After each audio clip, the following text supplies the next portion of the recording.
Welcome into beautiful Pat Thomas Stadium here in Leesburg, Florida. It's Game 3, winner-take-all here in the Florida League Championship Series between the Winter Garden Squeeze and the Leesburg Lightning. I'm Carter Mansfield alongside my partner, Christian Raposa. Christian, we've had two one-run ball games in the first two games of this series between two teams that are both vastly different in terms of experience in the championship series. What do these two teams need to do here today to take home a championship? Yeah, well, I'll start off with the visiting team, the Winter Garden Squeeze.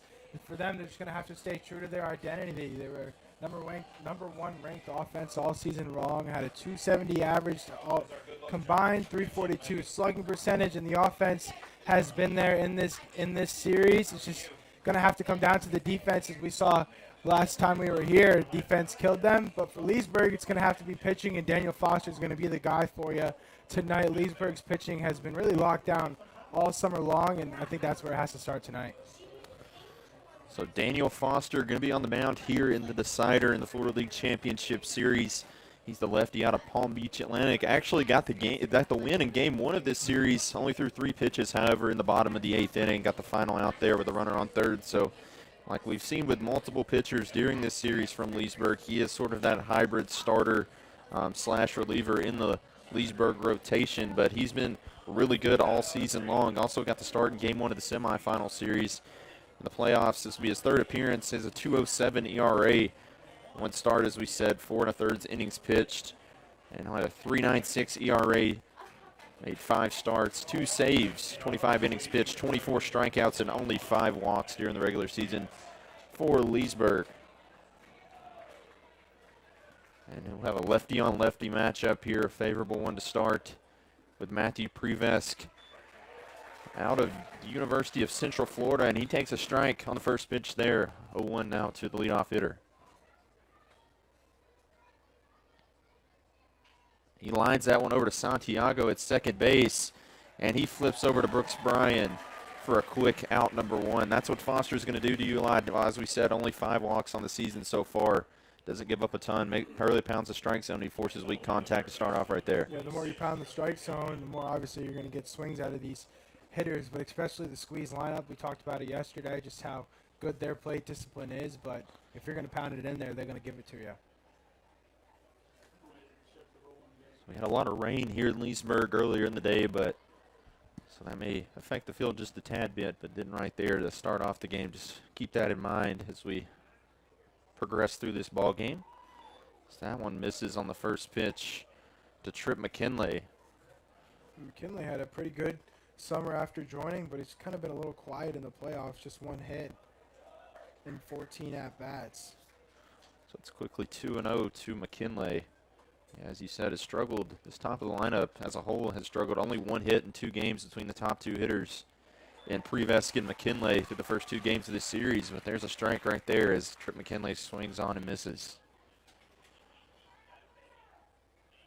2-1 pitch. Shot back into the screen. It's going to be foul. So after falling down 2-0, Daniel Foster finds the strike zone twice.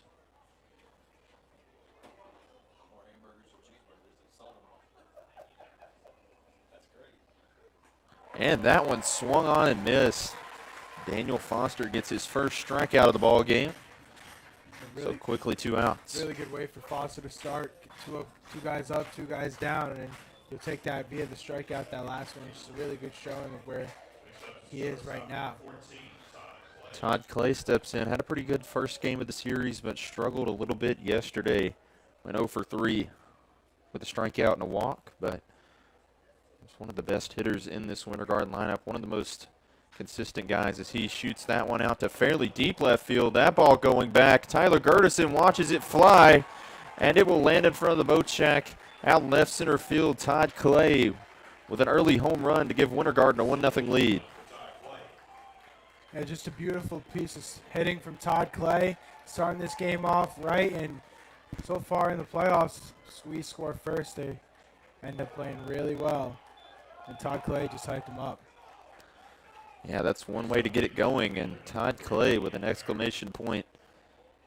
Here, it looked like Foster was going to be cruising, but maybe got a little bit lazy and fell asleep a little bit, almost got into cruise control. Yeah, probably just missed a spot there. Just one of those pitches you would like to have back, but obviously you can't. Now you just got to turn the page and get a good bat and Farrow out as well.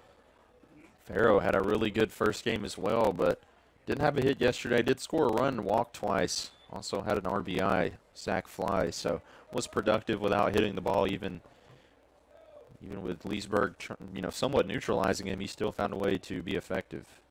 So that one misses. So Foster quickly down 2-0. Yeah, and that's what good baseball players do. And Farrow is the absolute definition of a good baseball player. He makes his presence known even when he doesn't really impact the baseball game. So quickly, 4-pitch walk from Daniel Foster there, and just like that, after retiring the first two with ease, Foster having a little bit of trouble with the middle of the lineup, which we've seen be a common theme in this series. Yeah, it looked like it was a little bit closer of a pitch as well. Probably just missed off the corner, so not too worried about it if you're Foster right now. You got 2 outs, you're just a swing away from getting out of it. But now you have to worry about Fields, who displays a lot of power. Yeah, Fields, we talked about it in the last couple of games, the broadcast there. He had 2 home runs, 5 RBIs in the semifinal series. But he's quickly down 0-2 right here. Foster finding his stride a little bit more after walking Farrow. 0-2 pitch in the dirt, ball 1. Just a little bit of a waste pitch there. See if you can get a power hitter like Fields to chase. Yeah, you'll take that 0-2 pitch. As you mentioned, waste pitch. Usually see that out of the hands of a lefty. Try to go something in the dirt. 1-2 pitch, swung on and missed. So Daniel Foster gives up a walk and a home run, but pretty steady outside of that. Todd Clay gets the juice going for the squeeze there as they have a 1-0 lead. Head to the bottom of the first inning. This winner take all, Game 3 of the Florida League Championship Series. We'll be right back here on Flow Sports.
And we're back here on Flow Sports. Winter Garden squeeze out to a 1-0 lead with a solo shot in the top of the first, and they'll have one of their better pitchers on the mound to try and secure that lead. Is Jordan Husky out of the University of Arkansas, and he has been nothing short of phenomenal, showing he is truly an SEC caliber pitcher. 2.91 ERA in the regular season, 7 starts, 34 innings pitched, 35 strikeouts. Only 16 walks, but he did have his worst start of the season against Leesburg. This is really the only team that's seriously gotten to him this season. Yeah, and the only time he's pitched against Leesburg, but the past couple of times he's been really good. His curveball, his slider, his changeup, really everything looking like witchcraft. It just has a ton of movement on it. I'd like to see if he can keep that up today. Got the CG against Orlando on July 18th. 2 hits and 10 strikeouts. So quickly 2-0 to Brindling. He's squared around a bunt on the first 3 pitches, but ended up pulling back as all 3 were out of the zone, and quickly 3-0 to a Lightning leadoff hitter who has led off both games with a walk here in both games of the championship series so far. Yeah, Lightning have put on a lot of leadoff batters in this series. Husky just taking a strike that he was going to be given right there as the count moves to 3-1. Yeah, of course, Brennan probably not even thinking about swinging that one in 3-0. Now with your leadoff guy up. 3-1. Brindling does lay down a bunt, but it's right at the pitcher Husky, and he'll flip over to Santino Real. So quickly, Jordan Husky gets out number 1 here in the bottom of the first. Yeah, not sure what the thinking was there. I mean, trusting Brindling, but just bunted it right back to the pitcher and had a 3-1 count. Probably had a good fastball to look at and decided to square it around and kind of gave the squeezing out there. Now you really don't want to put this guy on the base pass with a ton of speed he has. So that one misses. And as you said, Gabriel Santiago has been an absolute speed demon this season. And 30 stolen bases in the regular season, 5 short of the Florida League record. And he chops that one over to Todd Clay at shortstop. And he throws over to Santino Real. So just like Foster, Husky makes quick work of the first 2 hitters. And that's a good job from shortstop Todd Clay, not letting the ball eat him up. He just lets it come to him. Makes a nice play over to first base.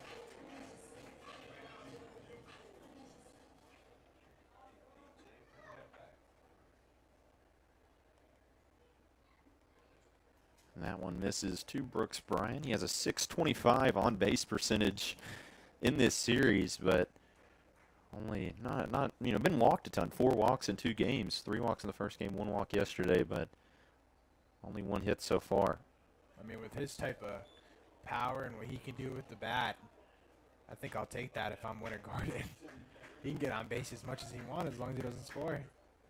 Yeah, big time power threat. Probably the best one in this lineup in terms of pure power, but interesting move here. He's batting in the 4-hole all throughout the playoffs, and Logan Chapman's batted third. They switched him around here tonight for the winner-take-all Game 3. Yeah, maybe just trying to strike something different going on in that lineup.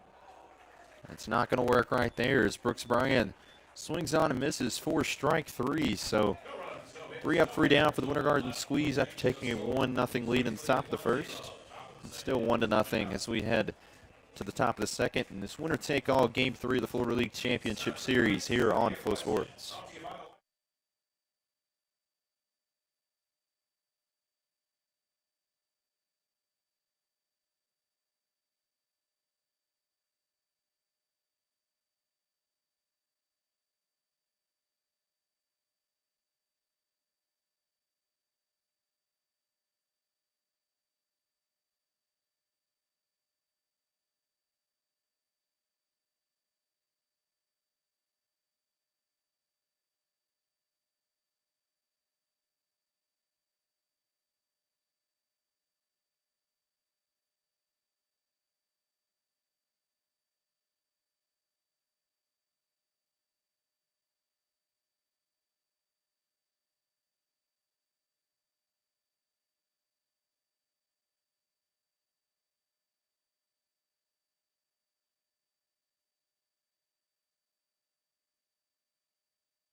And we're back here on FloSports.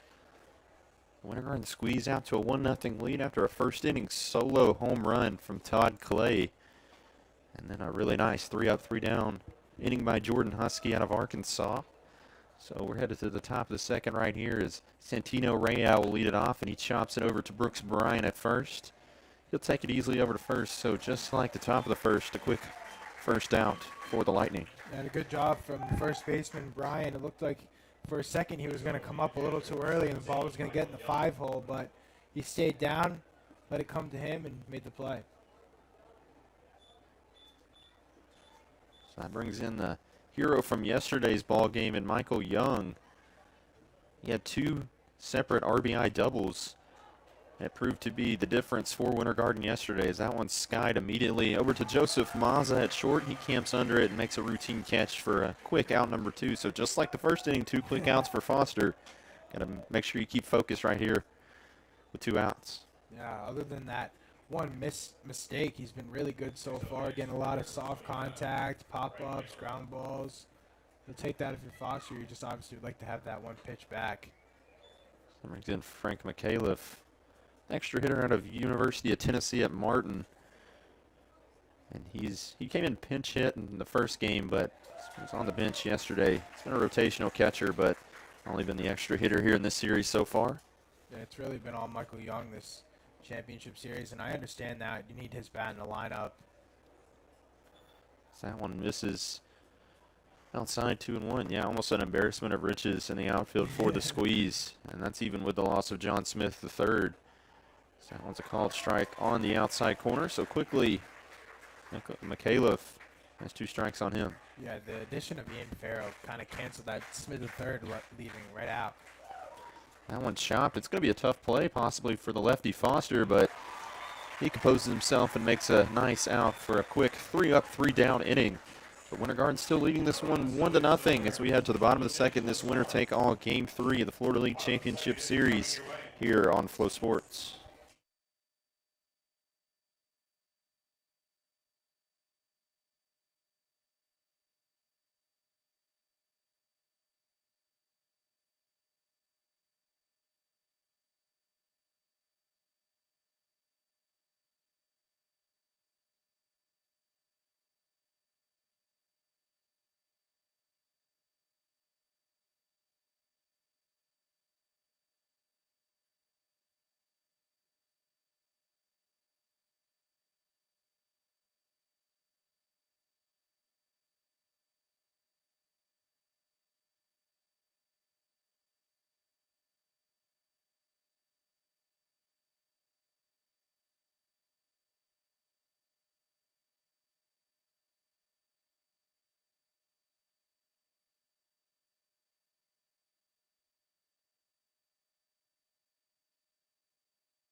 And we're back here on Flow Sports. It's 1-0. Winter Garden Squeeze lead this one in the winner take all Game 3 of the Florida League Championship Series. It's Logan Chapman leading it off in the bottom of the second for the Lightning.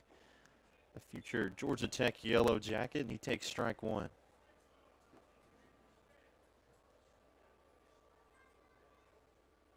Chapman's really struggled in this championship series so far. He's hitting the 3-hole, as we said, through the first couple of ball games, but still is hitless to this point.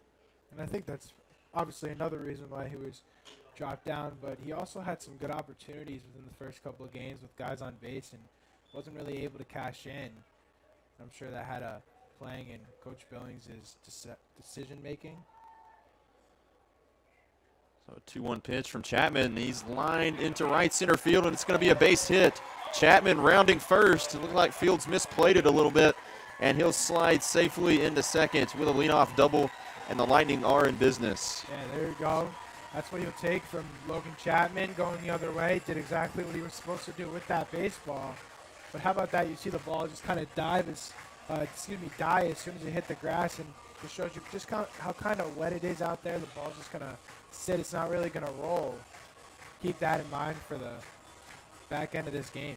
And the sun coming out here in Leesburg for the first time today as well. Yeah. So we've seen that be a huge factor, especially with the outfielders in the past. So we'll see if that Comes another interesting storyline in this one as it's Michael Furry stepping in and 5 spot for the Lightning, and he squares around to bunt, takes ball 1. Yeah, I was just gonna say I wouldn't be surprised to see Furry try to square around. He's done it a couple times this championship series, trying to catch the corner infielder sleeping. But it looks like Rayo's right on top of it. Furry was 2 for 4 with a run scored yesterday. Squares around to bunt, and he lays a beautiful one down. That sits on the third base line. Going to be a tough play, and Furry is in there safely. So runners on the corners now for the Lightning with still nobody out. Yeah, just a textbook bunt from Furry there, right up the third baseline. McKinley obviously has to make sure that he can get the bag if Chapman ended up trying to steal, so he has to keep himself kind of centered between both second and home, and Furry just put it right into no man's land, and now he's on first base. So that brings in Drew Leinenbach, who's probably been the Lightning's offensive MVP through the first couple of games of this series.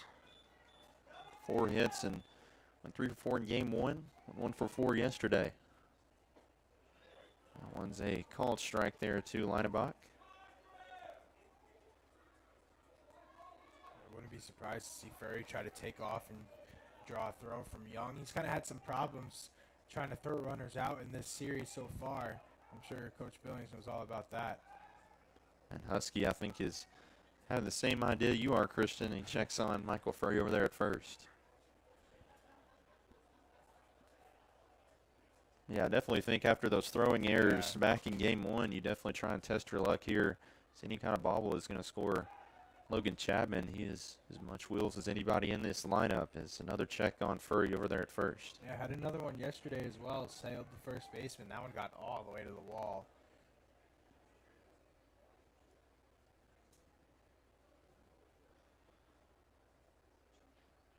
So the 0-1 pitch to Furry.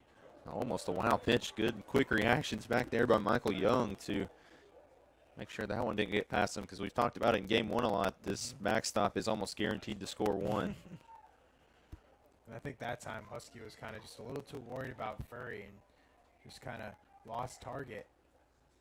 1-1 pitch. That one a beautiful breaking ball.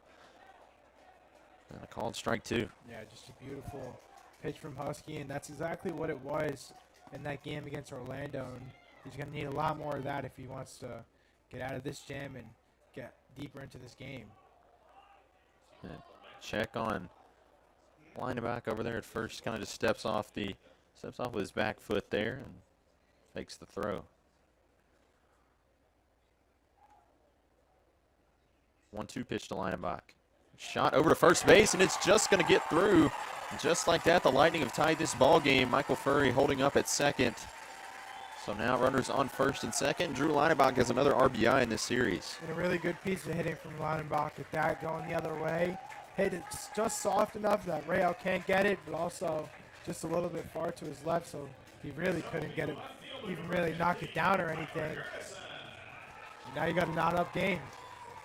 Yeah, so just like that, we have a brand new ball game here in Leesburg as Tyler Gertison steps in. He was 2 for 4 with an RBI yesterday, and he has been nothing short of phenomenal here in these playoffs for the Lightning. First pitch, and Gertison laying, attempting to lay down a bunt, but he does get a piece of it and fouls it off.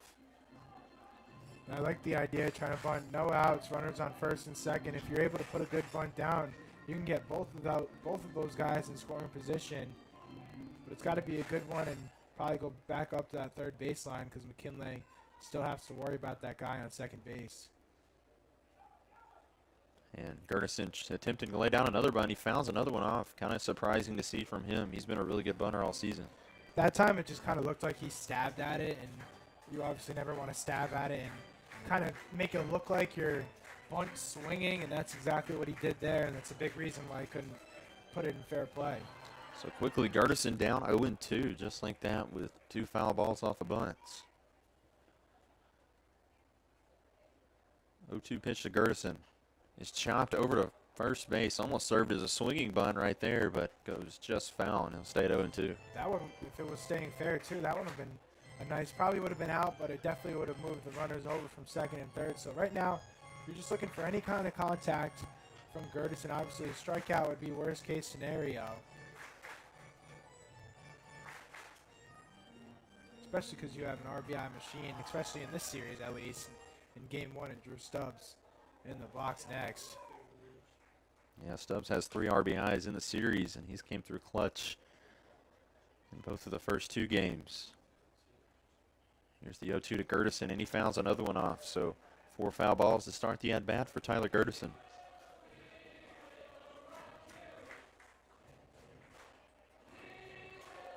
Still nobody out here. Lightning already have 1 home. Michael Furry at second, Drew Leinebach at first.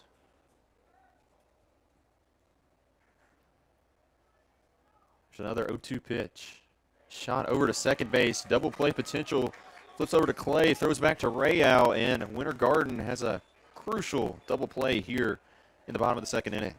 Yeah, I was wrong. The strikeout was not worst case scenario. That was definitely worst case scenario. And at least you still have that runner on third base. And we mentioned a couple minutes ago, Stubbs is a good RBI guy in this series. So obviously you're not happy about it, but you're also not too mad about it, especially if you're able to get this run in. We saw this be a huge problem for Leesburg yesterday. Kind of seems to be both teams here in this series so far. And that one on the first pitch drills Drew Stubbs in the ribs. Yeah, that one's not going to feel good. Yeah, that one's definitely painful. And not a worst case scenario there. I mean, obviously for Winter Garden at least. We talked about 3 RBIs in the series, and you're bringing up a hitter who's kind of struggled a little bit, and Joseph Mazza.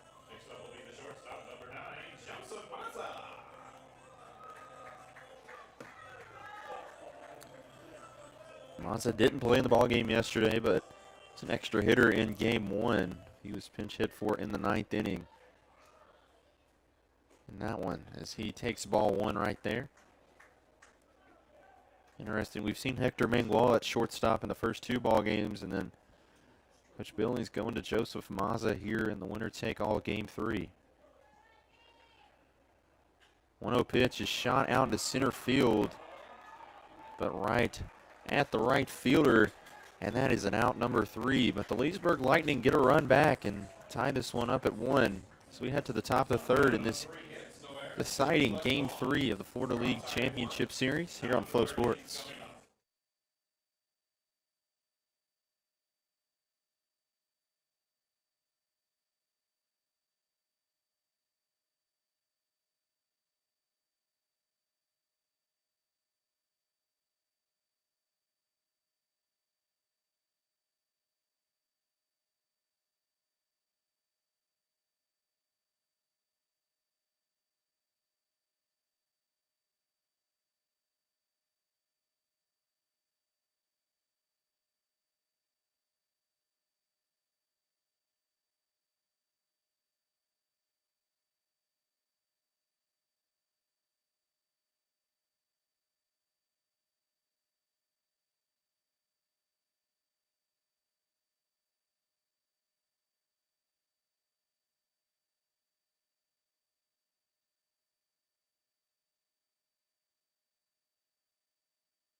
And we're back here on Flow Sports. We have a tie ball game here in the top of the 3rd inning. It's 1-1 between the Winter Garden Squeeze and the Leesburg Lightning. This deciding Game 3 of the Florida League Championship Series. It's Jared Davis leading it off against Daniel Foster.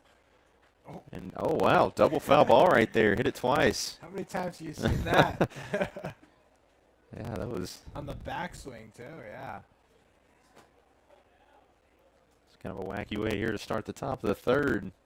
Foster fires in the 0-1 pitch, and it's shot out to fairly deep left field. Gertison tracking back, And what a jumping catch there from Tyler Gertison for out number 1. If I'm not mistaken, he did that the other night too. He missed it though. Oh, he yeah. did miss it. You're right. He missed it, so it looks like he got his timing down here tonight. Yeah, great job leaving his feet, making sure he catches the ball before anything, especially with that wall right there. I'm sure that was in the back of his mind. Yeah, and it's tough to do with that sun as well, as we've started to peek out just a little bit here at Pat Thomas Stadium. So that brings in Dalton Robinson.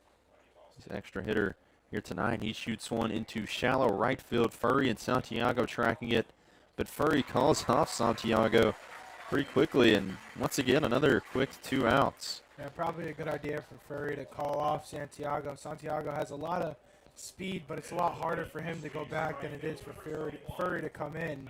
And a good decision from the right fielder. So Foster 2 2/3 into his outing from 27 pitches. So really keeping that pitch count down, and that's a good recipe if you want to go long in a ball game. Yeah, absolutely. He's been really good so far, other than that one pitch as we mentioned. It's really the difference maker.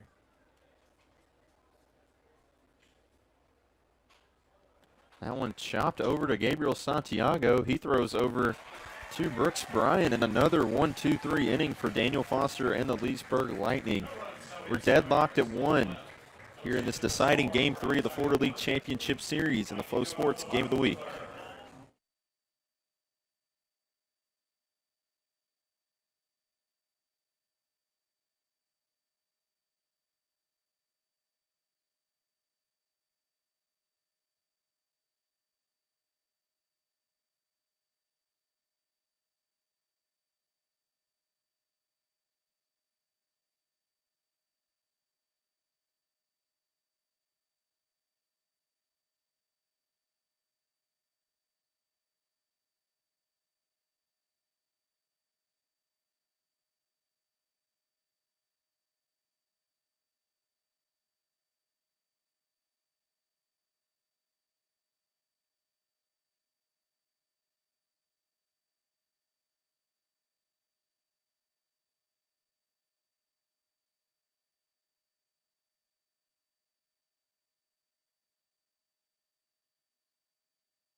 And we're back here on Flow Sports. It's Hector Mangual leading it off here in the bottom of the 3rd inning. Still a tie ball game here in this winner-take-all Game 3 of the Florida League Championship Series, as Jordan Husky misses up high for ball 1.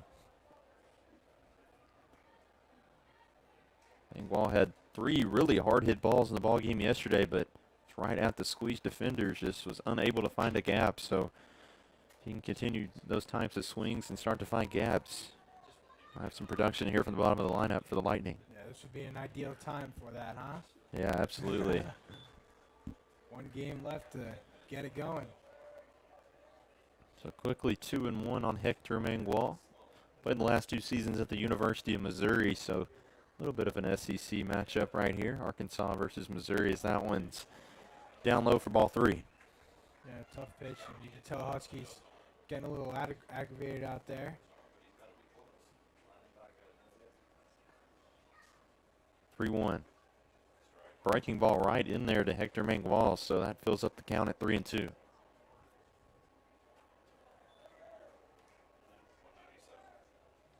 Payoff pitch. Breaking ball just misses for ball 4. Maybe a little bit outside, maybe broke a little bit high.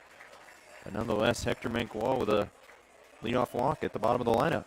Yeah, and that's big. The amount of speed he has, it's kind of like a double top of the order. With this guy coming up in the box, and now McKinley is going to recognize that and come all the way in. And good job from Tripp not having to be told. Yeah, and we saw Austin Brindling lay down a bunt to start off the game, so looks like he's swinging away right here. Oh, my goodness. Trying to hit that one in the lake right there. Doesn't have a home run this season, but he's swinging like he wanted one right there. Here's the 0-1 pitch. Another one and another strike on Austin Brinling. Quickly 0-2. Yeah, it looks like right now that slider, breaking ball is just working a lot for Husky right now, and he's kind of his bread and butter. His fastball's not really working as much as he wants, but he's controlled that breaking ball a lot. 0-2 pitch, well outside, but not a bad 0-2 pitch. Trying to maybe set something up right here in a 1-2 count. Yeah, I think that it was probably a little low and outside, but like you said, a good waste pitch, and now you got to make one. 1-2. Brinling shoots that one over to the right side, and that's going to get down, potentially 4 extra bases. Brinling rolling into second, and Mangual at third. So a double there for Austin Brinling, and that puts runners at second and third. With still nobody out, and the Lightning are in business once again. And that's the second time in as many innings that Huskies put on a couple of guys with no outs, and now he's going to have to work through a jam. Now, if you're Leesburg, this is the ultimate opportunity to kind of put up a crooked number.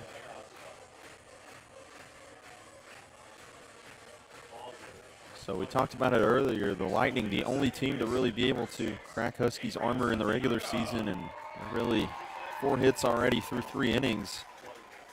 Offense has been rolling here so far as the entire infield is in now with the speedy Gabriel Santiago at the dish. Yeah, and if you get a ground ball on that left side, you're going to have to look back very quickly because of the amount of speed Santiago has. If you take too long of a look, you're not going to be able to get him.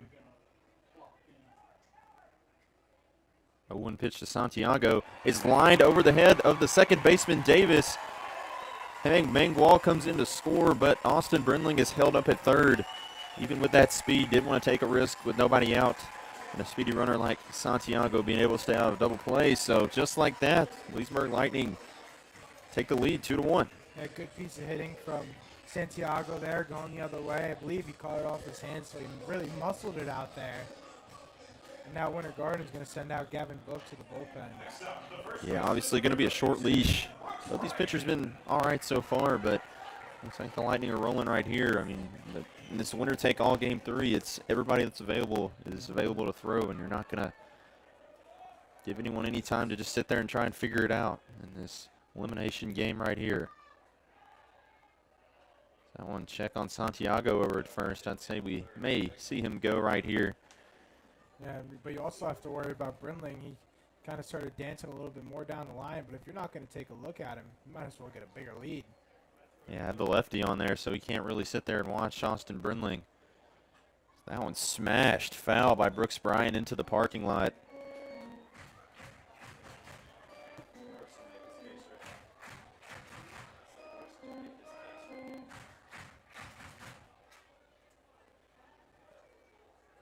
So an 0-1 count on Brooks Bryan. Gabriel Santiago at first, Austin Brinling at third. And another check on Santiago, probably wisely.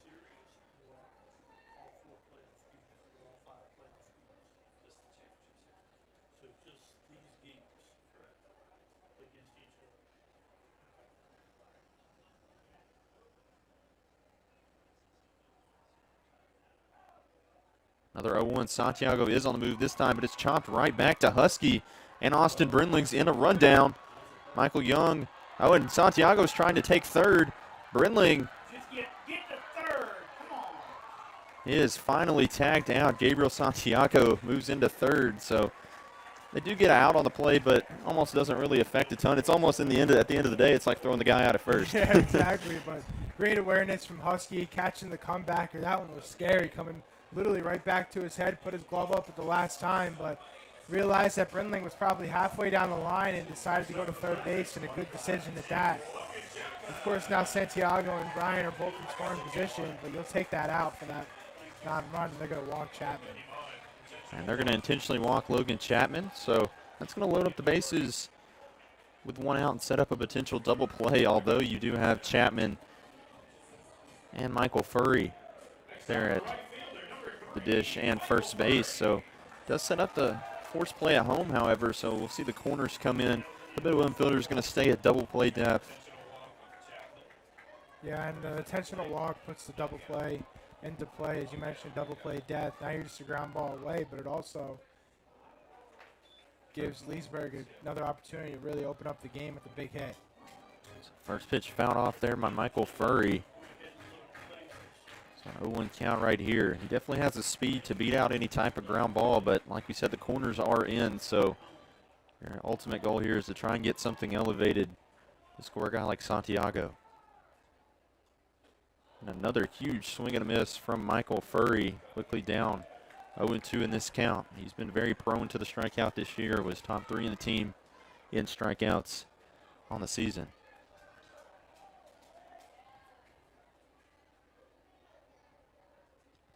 0-2 count. And that one hits Michael Furry on the foot. So Husky gets up 0-2 in the at-bat and then comes back to hit Michael Furry, and that's going to score a run for the Leesburg Lightning as they extend this lead to 3-1. It looks like he tried to go to that back foot slider. Coming from a lefty, he kind of goes across the plate, but looked like it curved right into his foot, and just unlucky there for Husky in the squeeze. So still only one away. 2 runs already home in the inning for the Lightning. It looks like it's going to be a mound visit from the squeeze pitching coach. Probably wise.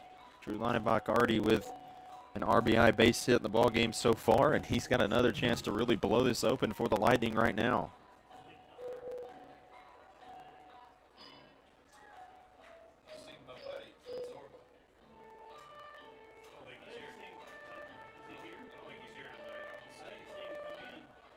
Husky at 47 pitches already through 2 1/3. So we talked about it yesterday. We got to close to that point with Fury. 100 pitches is the limit per game in the Florida League. So already almost halfway there. Still not even out of the 3rd inning. Yeah, I'm not sure we're going to see a lot more of Husky. I think Book's probably going to come in next inning, if not the following. I think that mound visit was kind of just to get Book some more time, just in case they actually have to go to him here with just 1 out and the bases juiced still. So 1 away, bases loaded. Furry, Chapman, and Brooks Bryan on the base pass with Drew Leinebach at the plate. I want a called strike at the knees.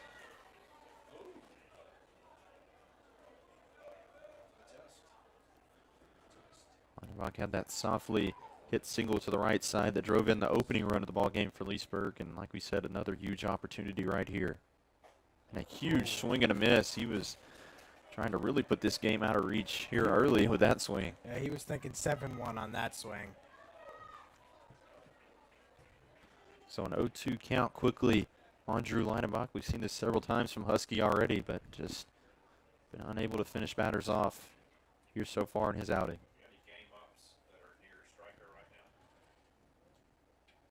0-2 pitch. His shot out to center field, elevated.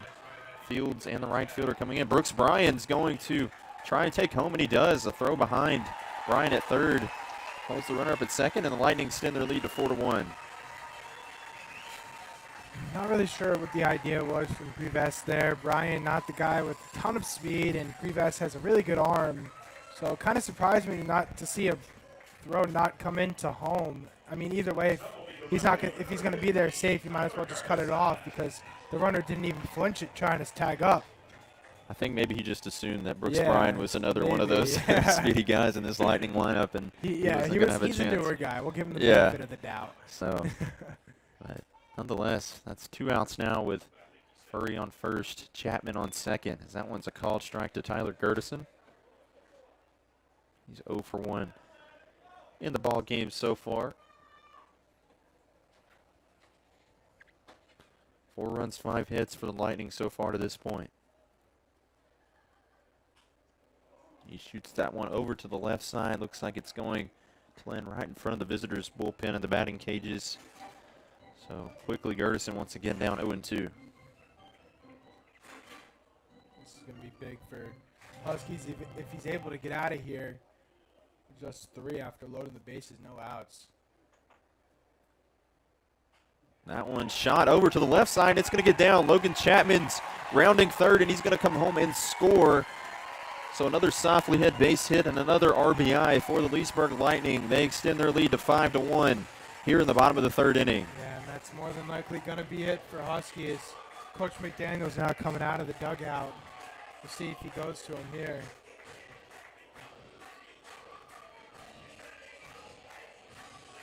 So it will be the end of the day for Jordan Husky.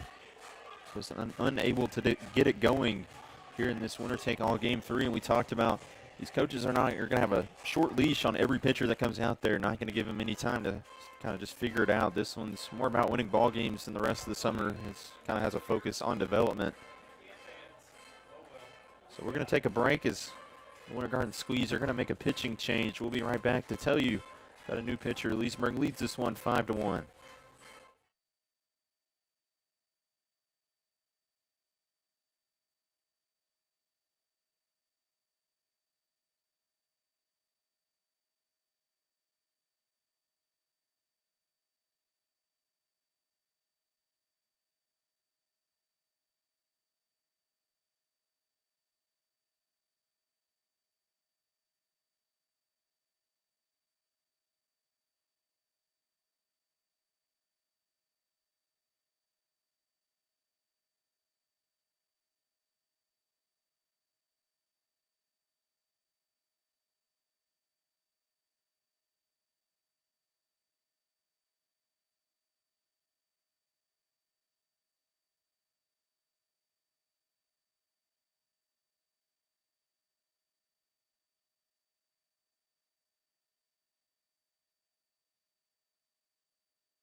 And we're back here on Flow Sports. It's a new pitcher on the mound for the Squeeze, Gavin Book out of Santa Fe Community College. He's got a 5.55 ERA and 0-3 record, 6 appearances, 6 starts. So not typically a reliever, more of a starting role, but he's going to have to come in and get a clutch third out here with a runner in scoring position.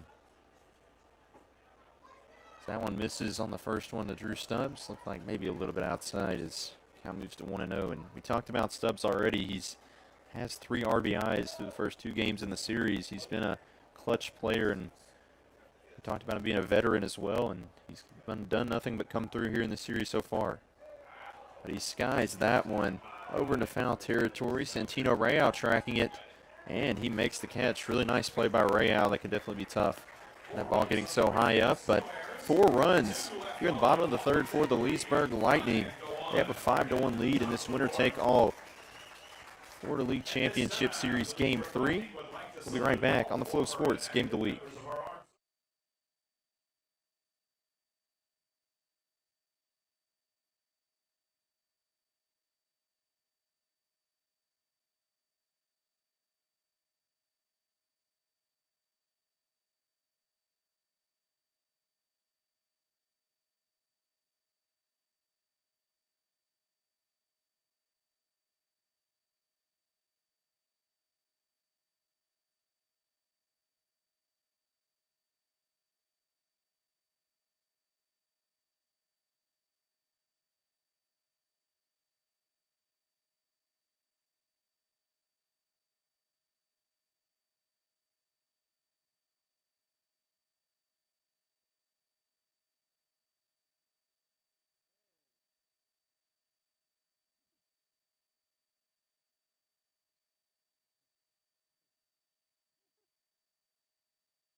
And we're back here on Flow Sports.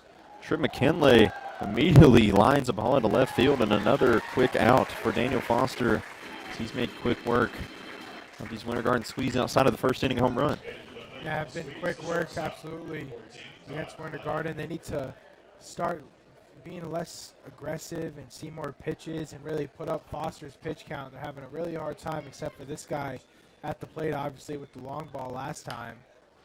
Another, so 2 pitches and 2 outs for the Lightning. Man, Daniel Foster is rolling right now.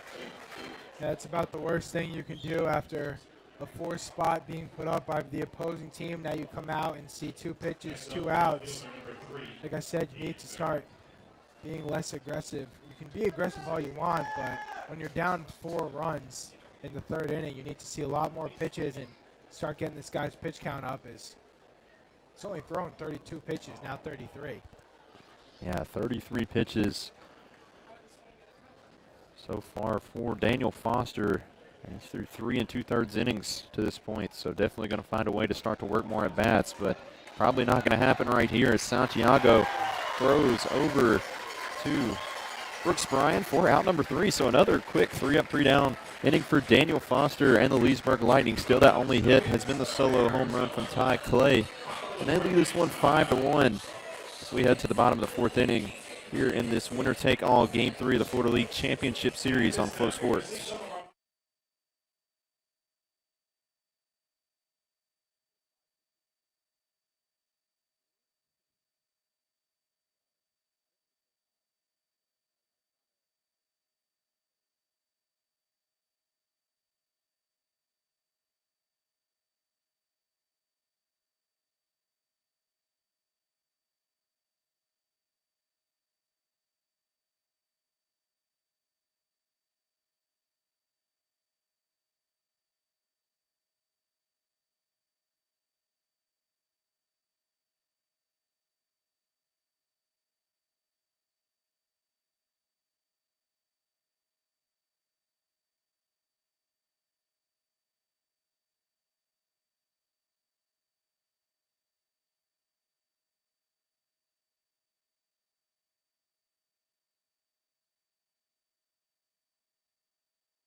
And we're back here on Flow Sports. Joseph Mazza leading it off for the Lightning. And he shoots that one to foul territory. Gets out of play. Leesburg leading this one 5-1 here in the bottom of the 4th inning. Put up a 4 spot back in the 3rd inning. He really got to squeeze starter Jordan Husky. And it's now Gavin Book on the mound. So he looks to obviously eat a couple innings here for the squeeze. Yeah, going to have to. Got a lot of arms out there in the bullpen, but obviously you don't want to have to use them if you don't have to. And Book's been a really good guy. When he has came out of the pen, he's been pretty good. So trying to keep that trend going and just keep this a 4-run deficit right now. Try to get the bats back in there. So a 2-1 count, another ball there from Book. Just quickly, Joseph Mazza in a hitter's count at 3-1. Yeah, and so far, Leesburg's put a lot of leadoff guys on base, and that's kind of been the help, and they're going to do it again right there. So a 5-pitch walk there to Joseph Mazza, and he's a leadoff base runner once again here for the Lightning. They've done a lot better job of capitalizing on base runners, especially leadoff runners, here in this one than they have in the first 2 games of the series. Yeah, the 9-10 guys, you absolutely cannot let get on, especially in this Leesburg lineup where we've mentioned the speed at the top of the order is just insane. And honestly, at the bottom of the order, it's better, too. Beautiful breaking ball there to start off to Hector Mangua from Gavin Book. Ball was walked his first time around, came around to score. Oh, and he picks off Joseph Mazza. Caught the Lightning shortstop sleeping over there at first. Really good move there by Gavin Book to get the first out here at the bottom of the 4th inning. Yeah, it caught me off guard. I don't know about you. Yeah, it did. I wasn't even looking. Yeah, I was kind of looking at my computer there. It was just kind of fast. Like if you blinked, you missed it. But that'll eliminate the leadoff guy, as you mentioned, and help you out a lot more. Hector Mangwal chops that one over to the right side. Going to be foul. So quickly, the Lightning 10-hole hitter down 0-2 in the count. Yeah, got to get it here. Have to get him. Cannot let the 10 guy get back on again. That one skied. Really high ball up there. Davis and Real tracking it. And Davis makes the catch. We've seen him be phenomenal yesterday, at least defensively. Yeah. He's just been a staple in the middle infield for the Squeeze this season. Is quickly, Book making quick work. Has 2 outs. And a good job calling it early and not waiting for it to get closer to falling down and then even get a little sketchier. Called it early and had Real back off and made it really easy for him to make that catch.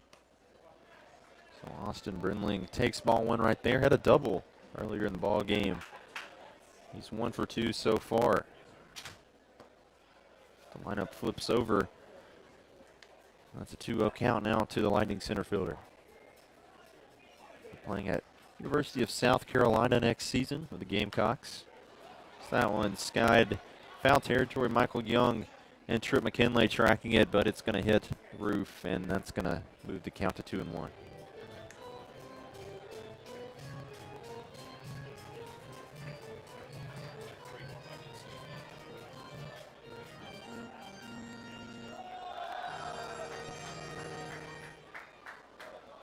So 2-1 count out to the Lightning leadoff hitter. Good pitch. Just missed outside. Not a bad idea, though, from Gavin Book. Exactly where you want that pitch if you're going to miss as the count moves to 3-1. Yeah, hit it right. Hit the spot right where he wanted it. Just not good enough to be a strike. 3-1 is fouled back, so Austin Brindling's in a full count here with 2 away. Obviously, 2-out base runner wouldn't be the end of the world, but we've seen Brindling just absolutely terrorize the Squeeze on the base pass in this series. And he's going to have a 2-out walk right here, and 2-out base runner for the Lightning. It just seems like every time this kid's up at bat, he just finds a way to get on. And like you said, just terrorizes the Squeeze defense. Wouldn't be surprised to see him try to take off and draw another bad throw. Yeah, we saw him score that game-winning run back in Game 1. Almost feels like it was ages ago, but tried to steal third, drew a wild throw from Michael Young, and came around to score the walk-off run to give the Lightning a comeback victory in Game 1 of the series as Gabriel Santiago takes strike 1 on the outside corner. Already the third at-bat in 4 innings for Santiago and Brindling. Yeah, this Lightning lineup has put together a really solid offensive performance, but definitely want to try and keep the foot on the gas. This Squeeze offense is also very dynamic and almost a sleeping giant. 0-1 count. And Santiago shoots that one into left field. Looked like Ian Farrow was playing pretty shallow, but still was dropped right in front of him. So another 2-out base runner for the Lightning.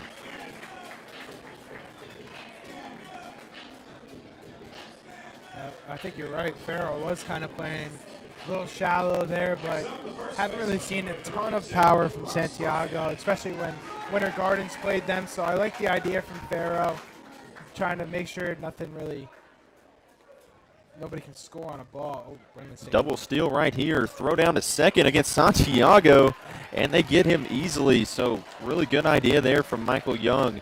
The throw behind on the double steal. And that gets the Squeeze out of the jam there with 2 outs. So Leesburg still leading this one 5-1 as we head to the top of the 5th inning.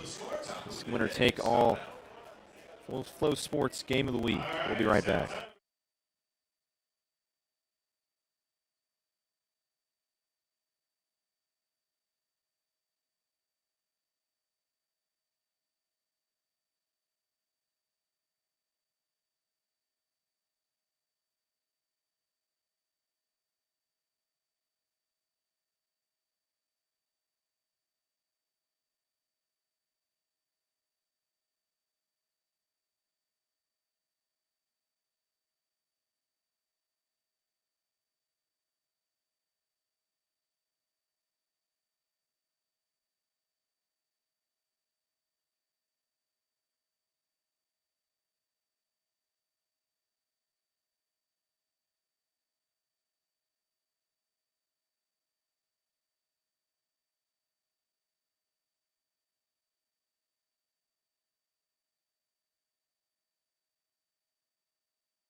And we're back here on Flow Sports. It'll be Fields leading it off for Winter Garden. So 5, 6, 7 due up for the squeeze, and they really need to get something going and start to run up the pitch count of Daniel Foster. It seems like we've seen nothing of Foster today. Every time he's been on the mound, and just keeping the foot on the gas right now. Yeah, you got a 4-run lead to work with, and he just seems like a man who's super comfortable with that lead. Just not afraid to attack these squeeze hitters. So he's at 36 pitches through 4 innings, going into his 5th inning of work. It's a crazy number. What's going on here? Now Foster pitches with a ton of tempo as well. He's kind of just right back on the mound and let's go. So Fields may have called time right there. And he shoots that one over to Logan Chapman. Thought that might have almost got through the hole, but nonetheless, Chapman makes a play for out number 1. Looked a lot better off the bat than it ended up being. Yeah, Chapman plays a really deep third base, and that one makes it a lot easier for you when it takes a hop and just kind of cherry hops right into your glove. And then all you got to do is make a good throw to get Fields. So another quick, very quick 3-pitch out for Daniel Foster as he faces the lefty Santino Real, who's 0 for 1 on the night. Yeah, Rayo yesterday hit 2 baseballs that probably could have gotten out. The first one not as much, but the second one that Brindling robbed absolutely, definitely would have gotten out. That was an insane play. It was insane, yeah. Austin Brindling hasn't necessarily hit the ball all that well in this series outside of the double from tonight, but he's been terrorizing the squeeze defensively and on the base paths. Quickly, 2 straight balls to Santino Real makes it a 2-0 count.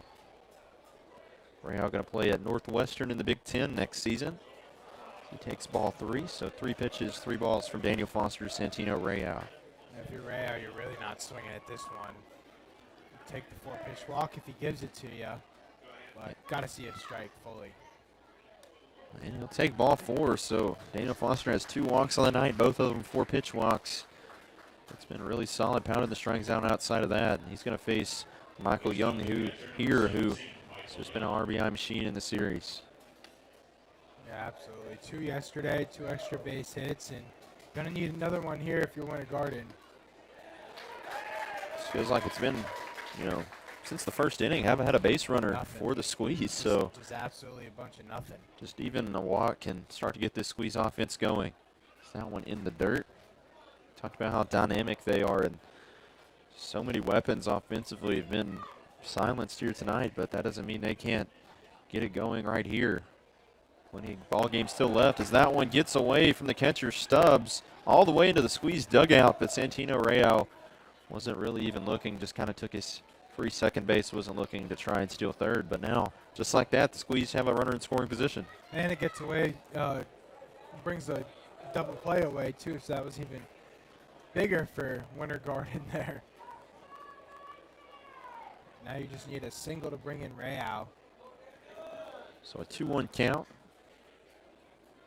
Now to Michael Young, squeeze catcher. That one a called strike at the knees, evens the count up at 2-2.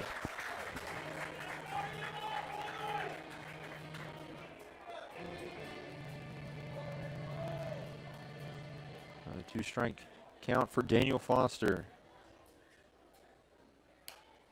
Young almost sounded like he broke his bat, but I guess not. But keeps the count even at 2-2. Yeah, it did sound like he broke his bat, but just kind of slapped it off, just barely made contact, and I think that's why it kind of sounded like that. Live to see another pitch. Both of his doubles were pretty long at bats yesterday, and another chance to drive in an RBI right here. And another foul ball. I guess that's just his bat that sounds like that every time he hits the ball, and it's just be something weird with it. Putting up a good at-bat right now. Fouling off a lot of what he's seeing from Foster, but Foster's going to have to make a pitch. See if he can do that right here. 2-2 pitch in the dirt for ball 3. So full count now to Michael Young. But now, obviously, not the worst thing. If you put on Young, you obviously don't want to put him on, but you could have that double play back, and then you have McCaleb coming up, who doesn't have the most amount of speed. Payoff pitch is shot out to shortstop. Mazza fields it, throws over to first, and it's going to be a close play, but he did get him at first. It's going to move Santino Real over to third, but 2 away, more importantly, for the Lightning. Yeah, next, it looks like Mazza, when he threw the ball, just kind of threw it normally. The amount of speed of Young, he kind of made it really close play. Just next time, got to fire that thing over there. Yeah, and Mazza hasn't played shortstop since the regular season, so we talked about it a little bit earlier, just kind of an interesting decision to move him to short in this winner-take-all ball game. Played second in Game 1 against Winter Park and hasn't played in the infield period since then, so just extra hit in the lineup, and Coach Billings trusting him in a huge situation in one of the most important positions here tonight. That one's the called strike, moves the count even to 1-1.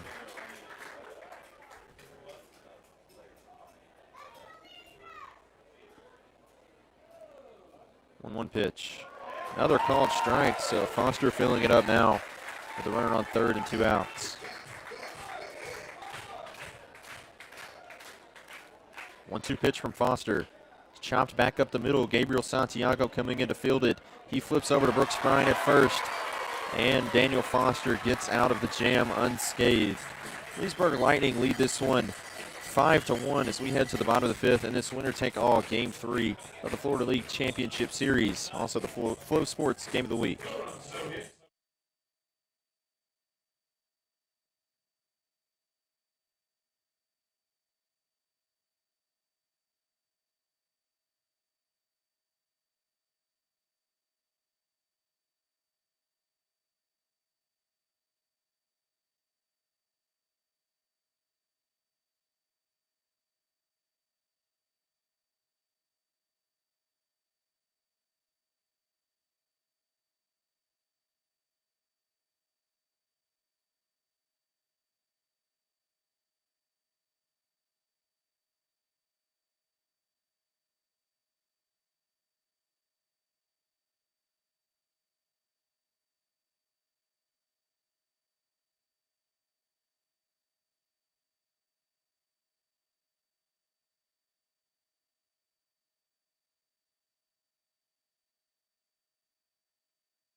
And we're back here on Flow Sports. The Leesburg Lightning lead the Winter Garden Squeeze 5-1 here in the bottom of the 5th inning.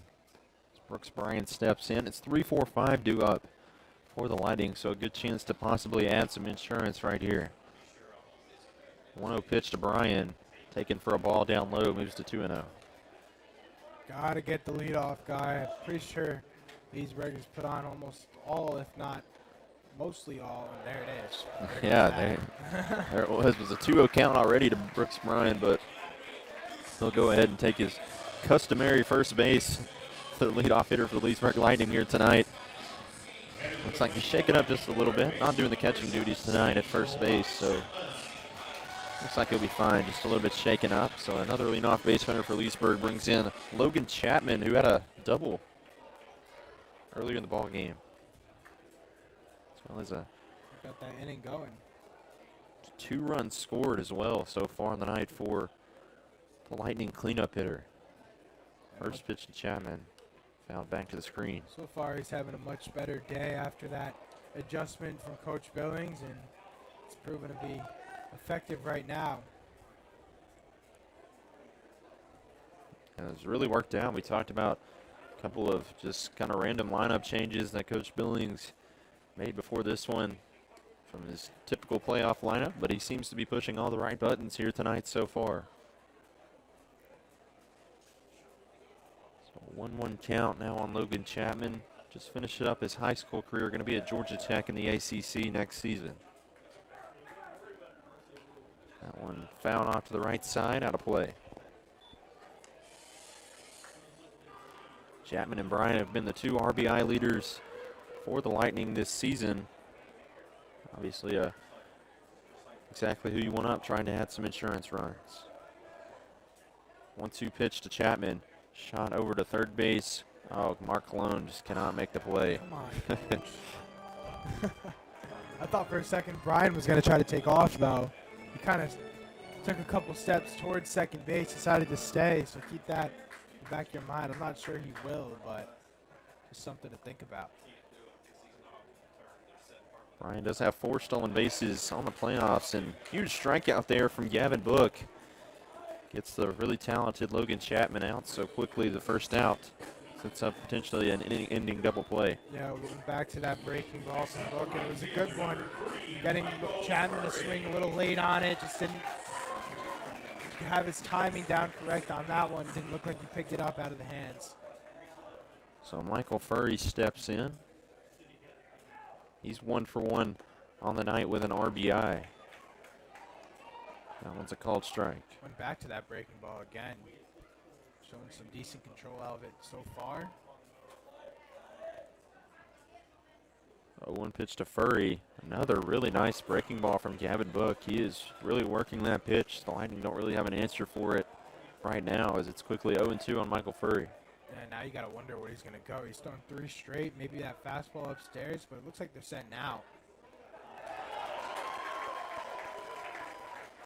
So that ball gets by Michael Young, and Brooks Bryan was on the move, so he was stealing anyways. Maybe his 5th stolen base of the playoffs. Had none in the regular season and 5 for 5 here in the postseason.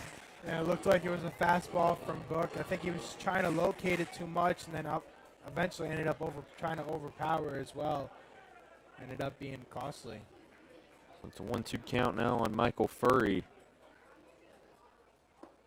He takes pitch just outside. It's a really good 2-strike pitch. You can kind of see the frustration from Book right there. The count's even at 2-2 to the Lightning right fielder. That one gets past Michael Young, so 2 wild pitches in the at-bat puts a runner at third. So all Michael Furry has to do now is just put contact on the ball. And right now, the Squeeze are just kind of killing themselves. 2 pass balls, moves the runner from first to third, and really don't have a say about it. Earlier, hit by pitch, the walk. Not what you want to do in this type of game.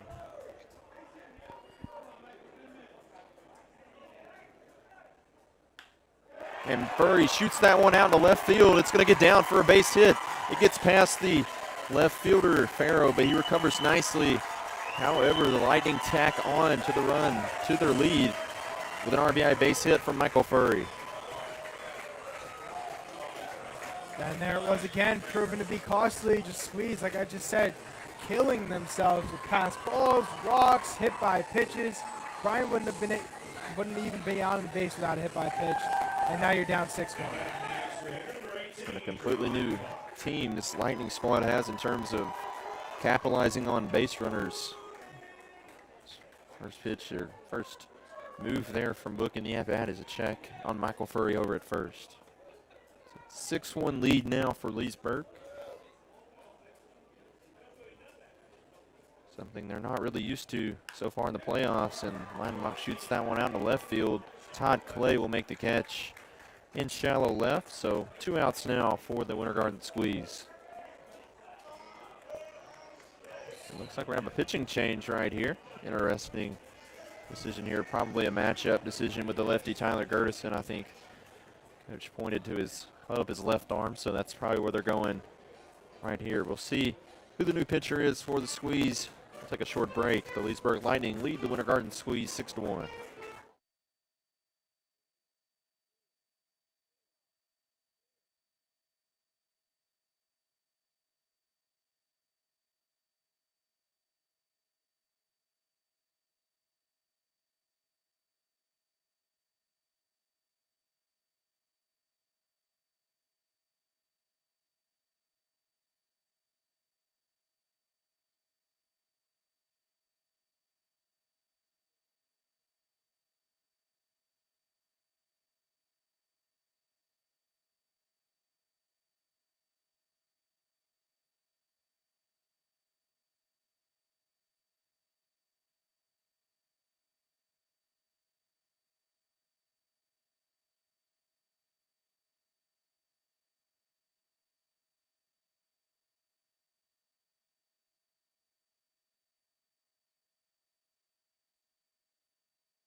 And we're back here on Flow Sports. Lightning leading this one 6-1.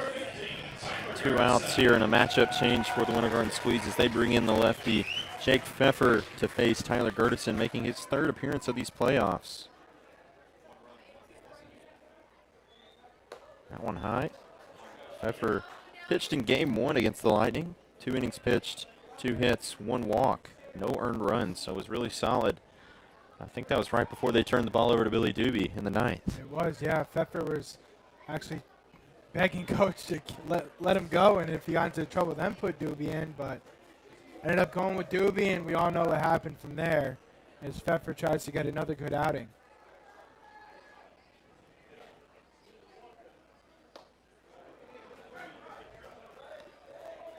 That one swung on a miss by Tyler Gertison, moves the count to 2-1.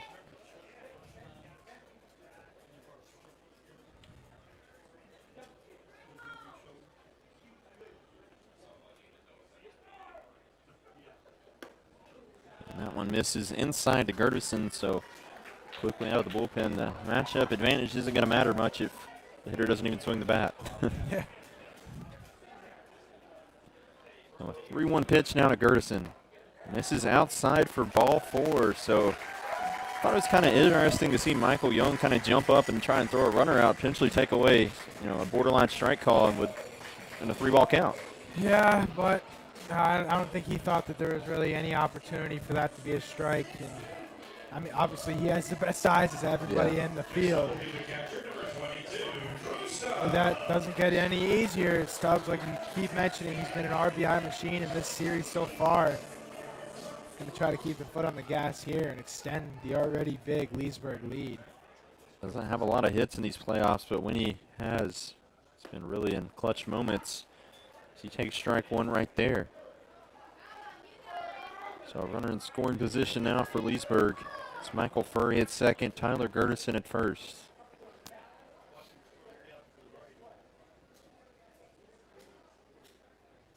Oh, 1 pitch from Pfeffer.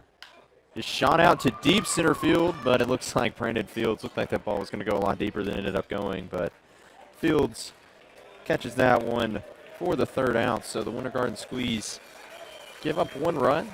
So Leesburg extends their lead to 6-1. Here in this deciding Game 3 of the Florida League Championship Series, also the Flow Sports Game of the Week.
And we're back here on Flow Sports. Leesburg Lightning leading this one 6-1. Here as we start the 6th inning, Daniel Foster only thrown 53 pitches through 5 innings of work, starting his 6th inning of work. Would be his longest appearance of the season. And he misses there for ball 1, but just been really efficient, pounding the strike zone with this lead. And it's not getting any easier for these Winter Garden hitters. That one misses inside quickly, 2-0 to Jared Davis. Yeah, Foster's been basically perfect other than a couple of walks and that one mistake that ended up in beyond the wall, but other than that, he's been so good today. That one misses just inside, so it's a 3-0 count now quickly to Jared Davis.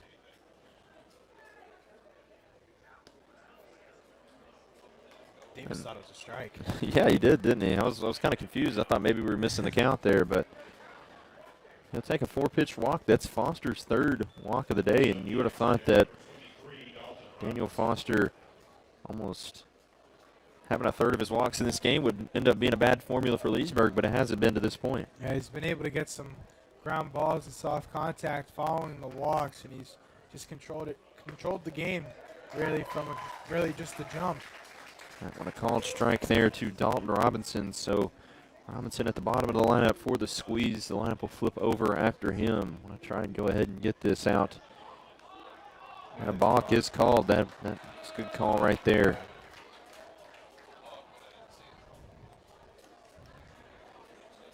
Yeah, he moved before he tried to go to first base. Obviously, that's a block. Could have had another opportunity to do that. Oh, there. Coach Billings isn't happy about it, however. So looks like he was already looked like he was yelling and pointing as soon as he got out of the dugout. And umpire's telling him to calm down. It looks like he was satisfied with the response, at least fairly. Just want to make sure he knows what he's talking about. Get a good explanation. As long as they can explain it and make it sound good, coaches really don't care. Yeah. So it's an 0-1 count on Robinson.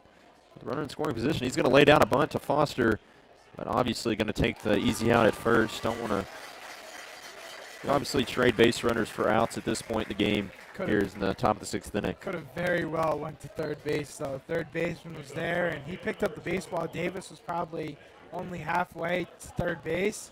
A good throw probably would have gotten him. But I like the idea of taking the out. You'll obviously 6-1 lead. You'll trade an out for a run, or excuse me, yeah, got that Exactly. right. Yeah. Oh, and first pitch by Prevesk is shot out to right field. Davis going to tag up. Michael Furry throws in, but it's going to be well late. As sacrifice fly from Prevesk gets the squeeze. Another run on the board, 6-2 now, a Lightning lead. Yeah, Prevesk doing a job there. Obviously, you'd like to see him get on base, but you'll take the run. Now you inch just a little bit closer, but obviously a lot more work to do. Yeah, as we get later into this ball game, you want to start chipping away right now. Don't want to have to wait till the ninth to gather all your runs if you have a huge deficit. So to bring in the 2-0 hitter, Trip McKinley, the third baseman for the squeeze. He is 0 for 2 on the ninth so far. Still only one hit between the first two batters in this squeeze lineup for the entire series. Yeah, obviously not a winning formula there. And we mentioned earlier that just everybody coming up and just being really aggressive, but starting to see them become a little bit more picky here. This one's skied over to Brooks Bryan. Looks like it's drifting into foul territory, but it's not going to be a problem for Brooks Bryan. So the squeeze do get one run back. Don't have a hit, but they did score on a walk. So 6-2 now. Leesburg leads this one. Squeeze starting to chip away as we head to the bottom of the sixth inning in this deciding Game 3 of the Florida League Championship Series here on FloSports.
And we're back here on Flow Sports. Joseph Mazza going to lead off for Leesburg as they lead this one 6-2 here in the bottom of the 6th inning.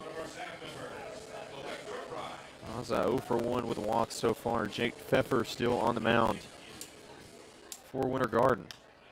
That one skied onto the infield really high up there. Santino Rayout tracking it, and he'll make the catch pretty easily. Made a really tough play. It looked pretty routine right there. And I don't know if you noticed, but it looked like the ball almost came out of Oh, the wow. glove. No, I didn't even see that part. He caught it, and it, like, popped up to the top of his webbing. Just really, really close. So, quick first down. Exactly what you like to see from Jake Pfeffer. Looks to eat up another inning of work for Winter Garden. It's Hector Mangual now stepping in. He's 0 for 1 with a walk and a run scored so far tonight. He'll take ball 1.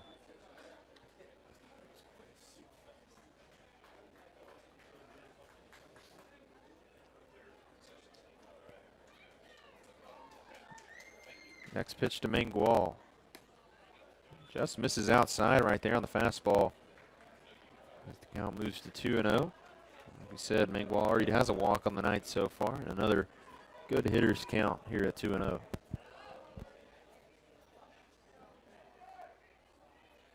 2-0 pitch right there, right down the middle of the, apparently not according to the Leesburg crowd, but looks like a strike to me. A little biased, too, I'd say. Another great crowd tonight. Yeah, almost the capacity crowd here at Pat Thomas Stadium. We saw almost a little over 1,200 people here for Game 1 between the Squeeze and the Lightning, and I'd say it at least matches that, if not more, here tonight. Even with the potential weather we had earlier in the ball game, looks like it's kind of subsided for now, but nonetheless a great atmosphere here in the Florida League Championship Series. Game 3 as Hector Mangual fouls another one off. Count still even at 2-2. And got to get Mangual here. You got the 9 guy. Now you need to get the 10 guy. You cannot let Brindling come up with another runner on base. He's just tormented you all really series long defense and running on the base paths. 2-2 pitch just misses outside. The count runs full at 3-2.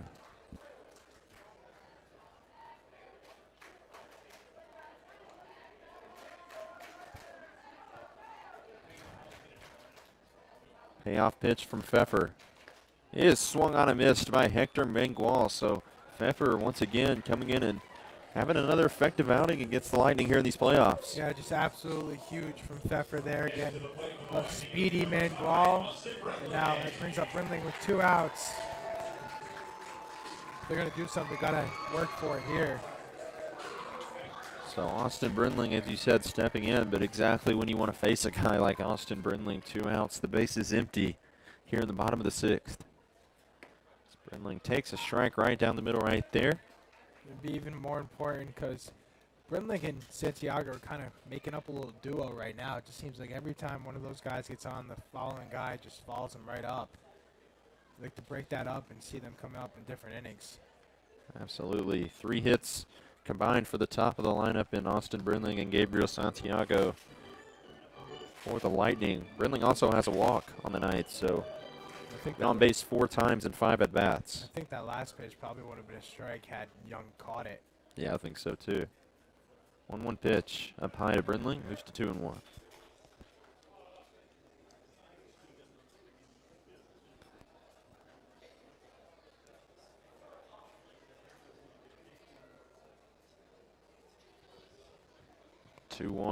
Right down the middle. Austin Brindling didn't think so either, but Yeah, it really hasn't it was even to 2-2. really hasn't been a strike all day. That one looked like it was a little higher from our vantage point, but I guess not. 2-2 pitch to Brindling. And it hits him. So a 2-2 count, another 2-strike count for these Squeeze, and you put Austin Brindling on first base and basically handing the Lightning a 2-out base runner right there. Yep, just give it to him. Another guy hit 2 strikes, and it's going to be costly. So Gabriel Santiago steps in. Been struggling throughout the playoffs. Been dealing with a groin injury, at least through the first series. Seems to recover nicely here in the championship series, and he's really been a factor here tonight. 2 for 3 with an RBI. A run scored on the ball game. 1-0 count as he takes ball one.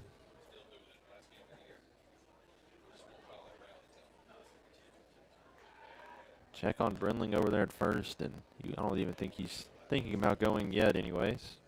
Yeah, I'd be surprised to see him take off unless it's a 2-strike count. So 1-0 still on Gabriel Santiago. Here's the pitch, and he is on the move, but a pickoff move from Pfeffer What do I know? is phenomenal from the lefty as he gets Austin Brindling. Good job by Santino Real and Jared Davis, on the communication right there to get out number 3. So the Lightning still leading 6-2 as we head to the top of the 7th inning here in this Game 3 of the Florida League Championship Series on Flo Sports.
Welcome back to Flo Sports, the Florida League Championship Series Game 3, winner take all here at Pat Thomas Stadium, and the Lightning leading 6-2 as we start the 7th inning. The first pitch taken by Frank Mikhailov for ball 1. Daniel Foster back out for his 7th inning of work. Almost doubles his season high in innings pitched. He's been super efficient here tonight. Ty Clay up to bat here for the Winter Garden Squeeze. He had a solo home run back in the first inning for Winter Garden. Their only hit so far to this point. Yeah, basically the only guy to get a piece of Foster and hit that ball a long way. Now he's going to see probably another fastball. That one shot over to Santiago at second. Kind of a slow roller, but an easy play for the Lightning second baseman as he retires Clay for out number 1 here in the top of the 7th. Yeah, I saw the fastball again, this time in on the hands, went the other way. No opportunity to get a base runner there.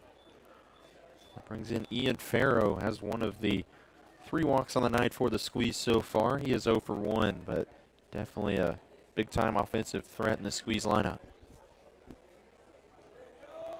It was 3-4-5 due up for the Squeeze, a chance to really start to chip away right here, but good job of getting the 3-hole hitter Todd Clay to start off.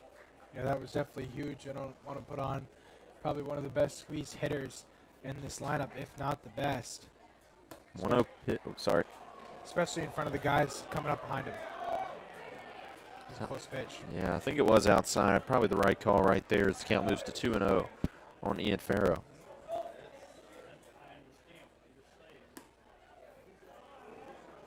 Yeah, another one that was probably the same exact spot. Kind of seems like his fastball just kind of running off a little bit right now. It is, and he's at 71 pitches now, so fatigue might start to become a factor for Foster. So that one's fired right in there for strike 1. Yeah, that one obviously a lot better than the last 3. Now, probably see another one if you're Farrow, but want to make sure it's in the strike zone. 3-1 pitch. Just misses, I think inside maybe right there. I think Farrow thought he was going to get called a strike. Yeah, I think it was inside. That's kind of, if it was going to be called a ball, I think that's where it missed. And how about a time for Fields to come up? Got to keep the line moving here. Coach Billings going to come out and have a mound visit with Daniel Foster. We talked about this a little bit earlier. Probably going to have a short hook, have a reliever warming up in the bullpen for the Lightning. But here in this situation, Foster hasn't thrown this many pitches in his Lightning career so far. Obviously been sensational, but with, I mean, a 4-run lead kind of seems like a lot, but it can be erased in just a couple of batters. Especially in this league, the pitching's kind of the wild card. You never really know what you're going to get from these pitchers. Obviously, they've been throwing since January, so most of their arms are probably hanging a little bit right now.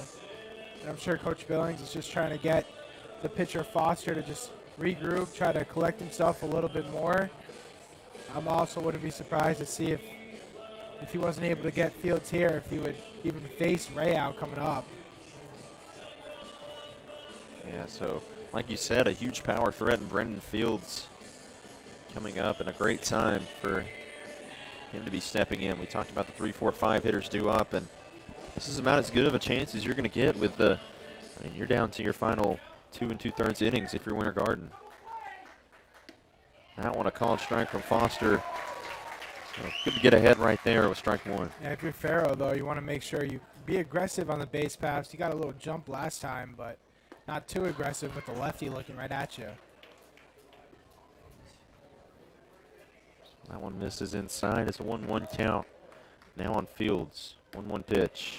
Just misses maybe outside. I'm not really sure on that one as the count moves to 2-1.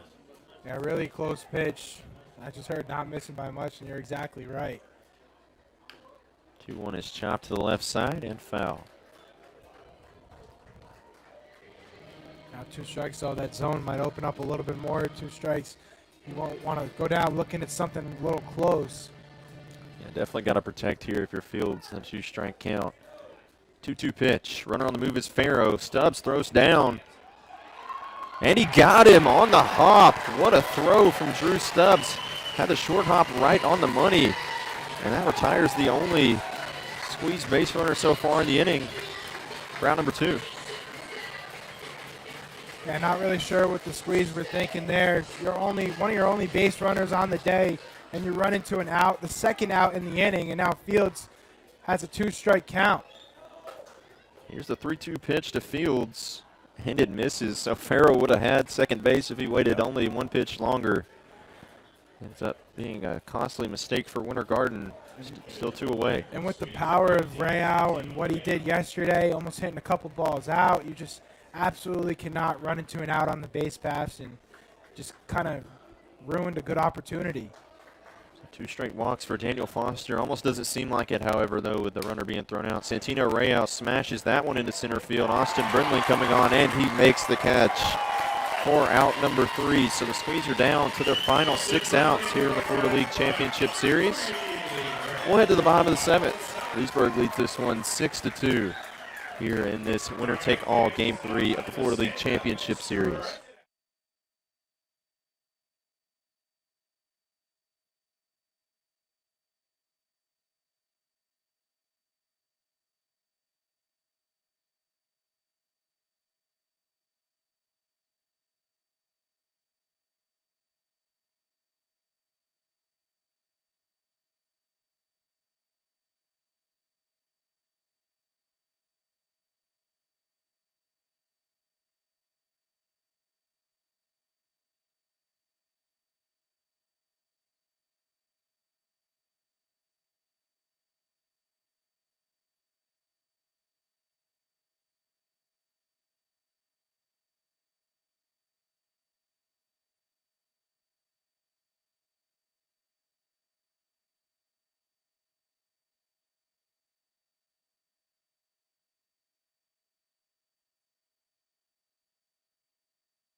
against Sanford in that 6-0 semifinal win.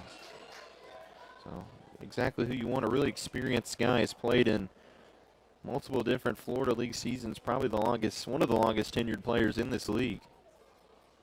As Gabriel Santiago is set to lead it off as Austin Brindling was thrown out, trying to steal second back to in the last inning. So 2-3-4 due up for the Lightning. Exactly who you want up right now, trying to get a good opportunity, put some more runs on the board, extend your lead, and kind of put Winter Garden to sleep. Already got a 4-run cushion, though, so right now you're just trying to get it to the 9th, though, as long as scoring runs. Santiago fakes the bunt there and immediately pulls back. We've seen him do that a lot here in this series, and it seems to work pretty effectively in drawing balls in outside of the strike zone. 3-0 pitch to Gabriel Santiago. I don't know where that one missed, but that's ball 4 as Gabriel Santiago has a leadoff walk and another leadoff base runner for Leesburg. Yeah, really not sure where that one missed, but I guess it's a ball. Now another leadoff guy on for Leesburg. They've done that. They've done some really good things in this one, at least. So Santiago now on first. He's already been thrown out stealing here tonight. We'll see if he'll decide to go at some point right here. Brooks Bryan takes strike 1 on the outside corner.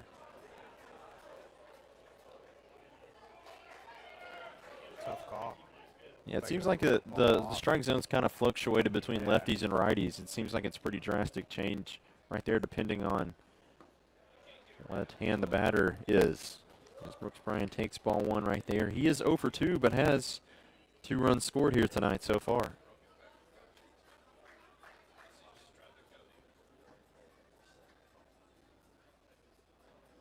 Check on Santiago, and he spiked that one. Good job by Santino Real to be ready for it.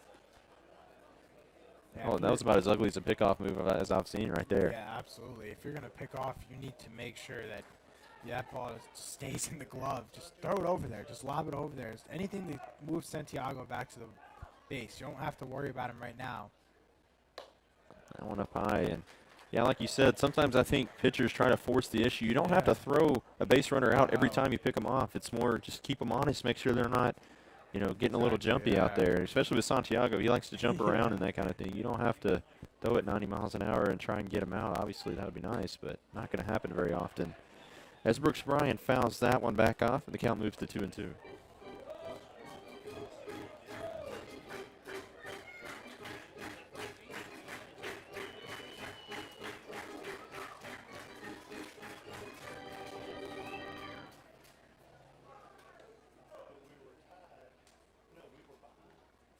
Two pitch to Bryan. Santiago's on the move. Swing and a miss from Bryan, and Michael Young sails that one.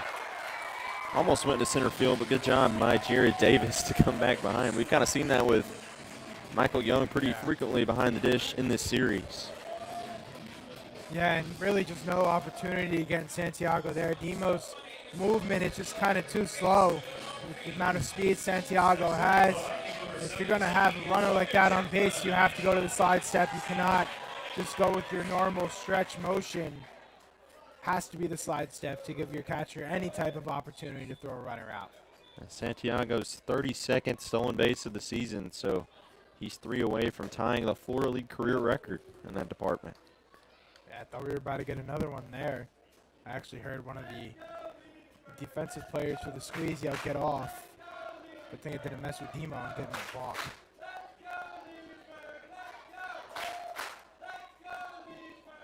One-0 pitch to Logan Chapman. He is found back out of play, so count moves to 1-1.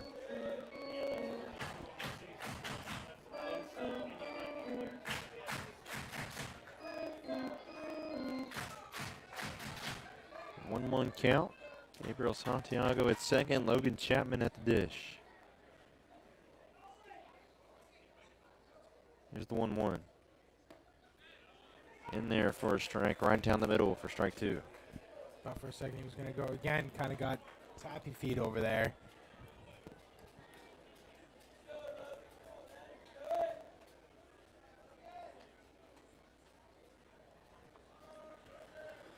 1-2 count now on Logan Chapman. Here's the pitch.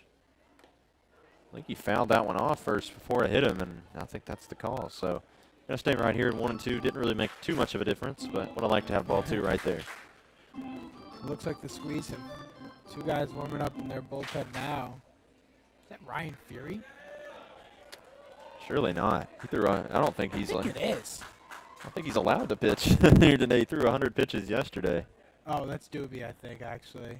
Okay, I was like. Yeah, no, I was confused too. Santiago on the move right here, but Chapman unfortunately kind of skies that one to right field. It might get down, and it does.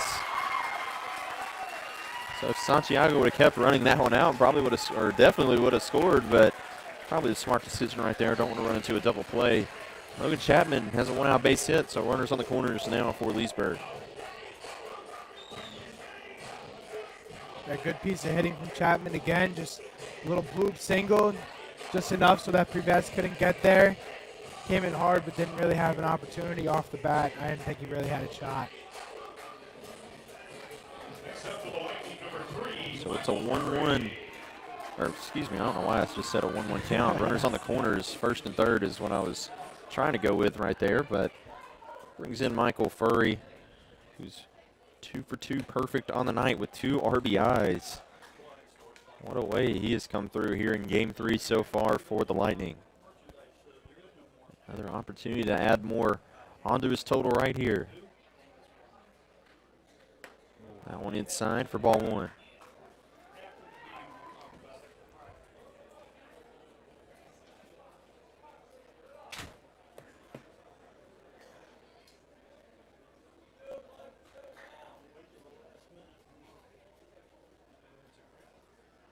Pitch.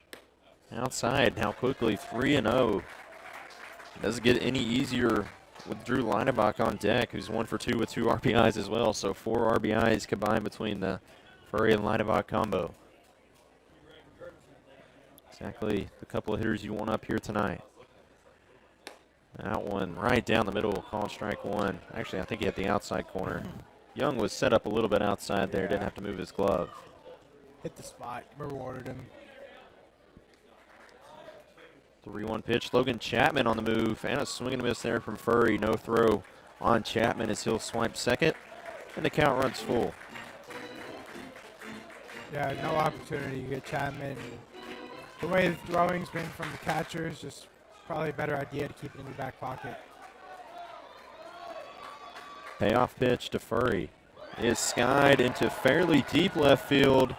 Farrow tracking all the way almost back to the warning track, and that's easily going to score Gabriel Santiago as the Lightning extend their lead to 7-2 here in the bottom of the 7th inning.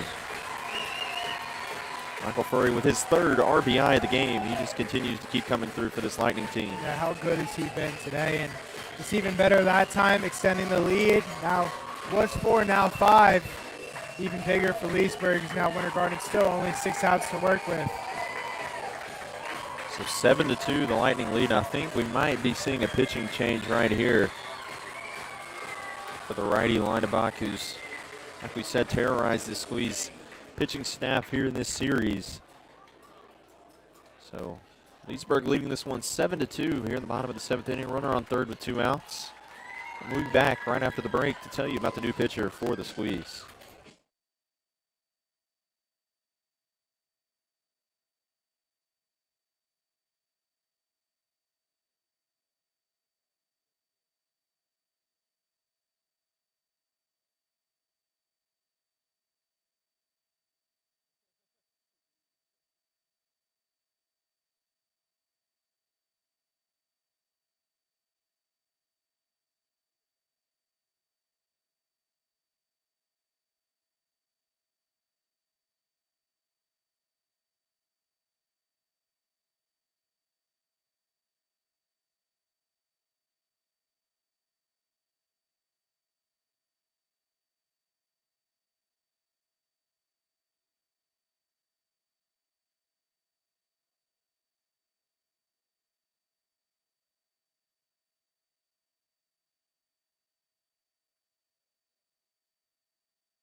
And we're back here on Flow Sports.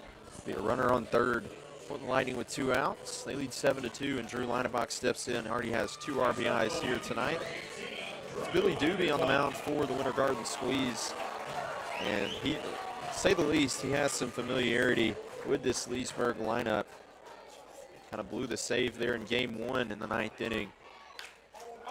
And Drew Linebach drives that one out to left field, but it's going to be well short of any sort of danger as Ian Farrow makes the catch for out number 3. So 1 pitch, 1 out for Billy Doobie and the Squeeze.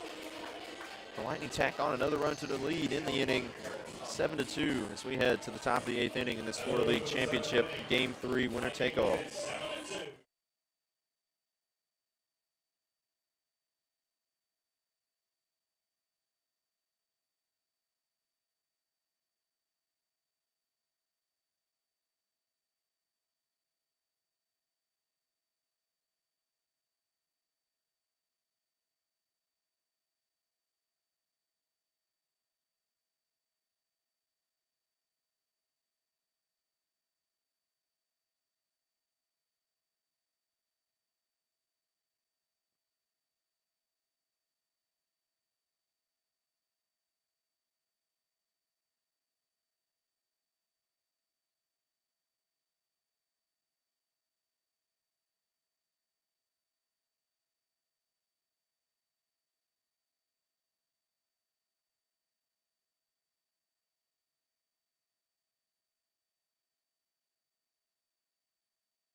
And we're back here on Flow Sports. New pitcher on the mound for the Lightning. It's Tyler Donay out of Embry-Riddle University. Had a 5.53 ERA in the season, but gave up 3 earned runs in the 10th inning against Winter Park back in Game 2 of that semifinal series.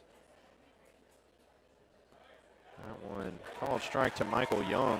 And quickly 0-2 for Tyler Donay. The Squeeze 6 outs to work with. Have to absolutely get something going here. It's going to have to start with Young. 0-2 pitch from Donay.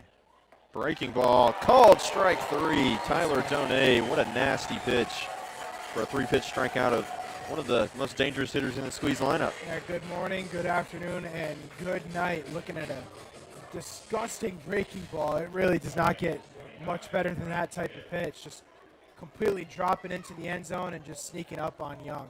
So with Donay coming into the game, that ends the phenomenal night for Daniel Foster. 7 innings pitched, 1 hit allowed, 2 earned runs, 5 walks, 2 strikeouts.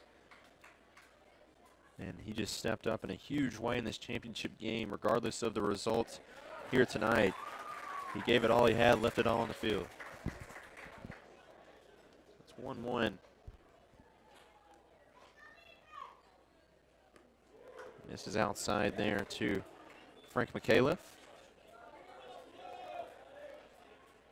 He's 0 for 2 so far here tonight. 1-2 pitch. 2-1 pitch, excuse me, is fouled off, and the count moves to 2-2.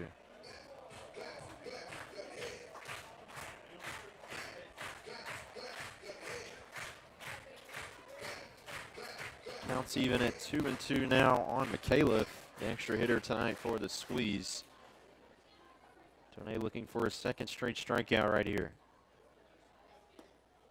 That one misses, I think down low right there, kind of crossed up to catcher Stubbs, and the count runs full at 3-2. Wouldn't be surprised to see him go back to that breaking ball again. Payoff pitch from Donay. is fouled off once again. So McAuliffe putting together a really good at-bat right here. Yeah, this is what you have to do if you're going to put guys on base. You're going to have to work for it. Leesburg's not going to give it to you, especially Done. He's the guy who's going to fill up the zone, and he's got some beautiful command on his pitches. Payoff pitch once again is swung on and missed by McAuliffe. So Done coming in and shutting the door right now on the squeeze. 2 straight strikeouts to open his appearance. Yeah, just overpowering McAuliffe there with the high fastball. Would have been ball forward, but instead he's going back to the dugout. So it's the 9-hole hitter, Jared Davis, and obviously it'll be a crucial out to get right here in more ways than one. You'd be able to face the bottom of the lineup to lead off the ninth if you're Leesburg, if you can retire Davis right here. If you can't, then, which I don't think they're going to be able to, as that's a base hit for Davis. So just like that, it brings up the bottom of the lineup for Dalton Robinson. Yeah, Davis has kind of been a bright spot today. He's been on base a couple of times. He's walked, and now he has a hit. He's just been a really good player in this series overall, both defensively, on the base paths, and offensively, just every aspect. He's been had that little miscue here in the first game, but really played himself to avenge that yesterday and today. 2 outs. Dalton Robinson takes strike 1 right there. And Robinson's the type of guy, I've said it all series long, he's going to swing really hard, and he's either going to strike out or he's going to hit a ball a long way or pop it straight up with that elevated swing. That one in the dirt for ball 1. It's kind of hard to believe, but Jared Davis, that base hit, only the second of the game right now for the squeeze. I mean, almost didn't even realize that myself. And Foster was lights out. Just that one hit was a homer in the first inning. 1-1 pitch from Done. Davis fakes the steal, but decides not to try and swipe the base. Nonetheless, Robinson fouls it off down the first baseline for strike 2. A 1-2 count now on the squeeze extra hitter.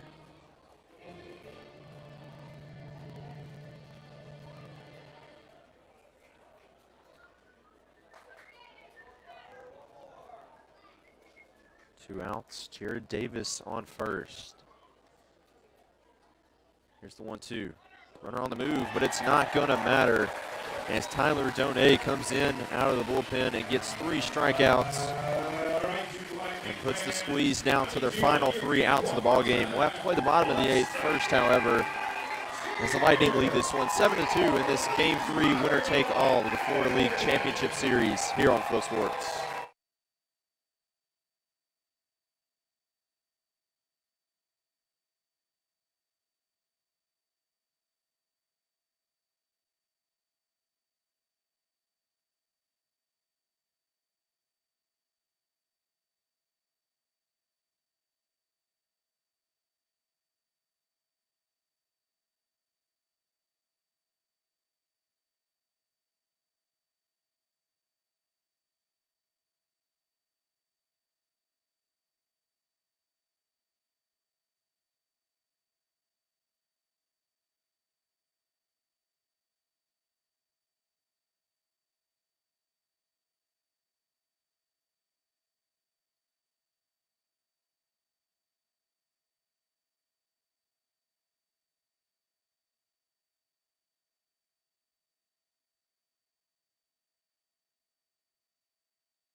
And we're back here on Flow Sports. The last chance for the Lightning to add on any insurance runs they may want to have before we head to the 9th inning. As they lead this one 7-2 in this winner-take-all Game 3 of the Florida League Championship Series. It'll be Tyler Gertison leading it off for the Lightning lineup. He's 1 for 2 on the night with an RBI and a walk. So Billy Doobie out on the mound for Winter Garden. Came in and got 1 pitch and 1 out back in the 8th.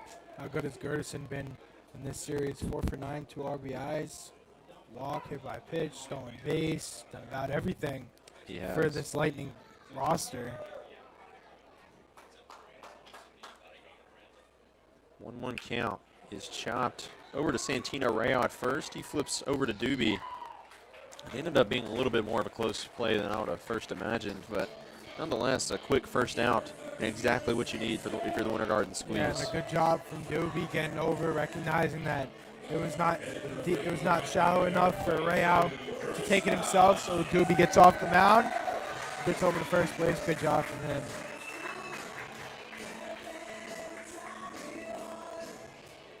So Drew Stubbs steps in. He's 0 for 2 here tonight. As he takes ball 1 right there. Only Lightning player not to reach base here tonight so far. So that one smashed out in the deep left field. Going to be well foul, though, however, into the corner. That almost ended. He does have 2 home runs on the season so far. Leesburg's not a team that hits a lot of home runs. That's actually tied for the team lead. So, I mean, not a ton of power in this Leesburg lineup, but Drew Stubbs has shown the capability to be able to do it. Here's the 1-1 pitch to Stubbs. That's a called strike 1 and 2.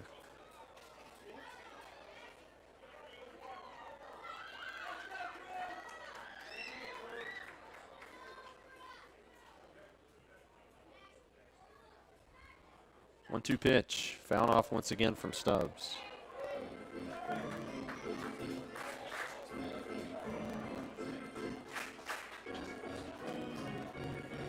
I think Doobie might go back to that upstairs fastball, try to get Stubbs to chase here.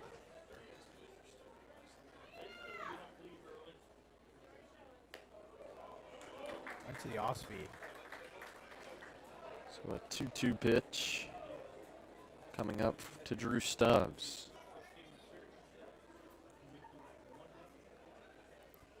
Here's the pitch. Another foul ball. Drew Stubbs putting together a phenomenal at-bat right here. We've seen a lot of pitches out of the hand of Doobie. Probably seen about everything Doobie can throw by now.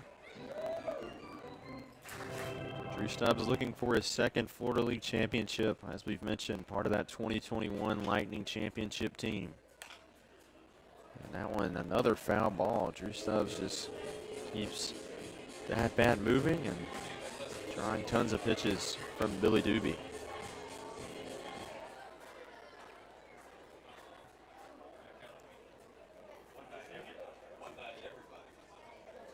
Two-two pitch, well outside. So the count runs full on this great at-bat from Drew Stubbs.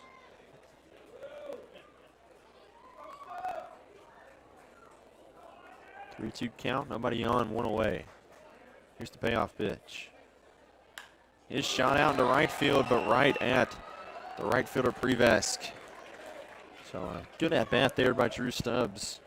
And a hard hit ball ends up being for none. So there's 2 away now here at the bottom of the 8th.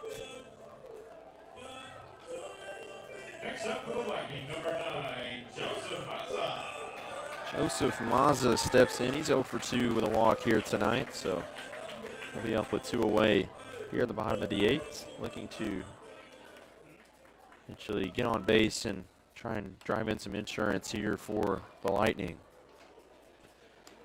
Obviously, a 5-run lead is pretty comfortable, but no lead is too big here in the Florida League, as we've seen multiple times.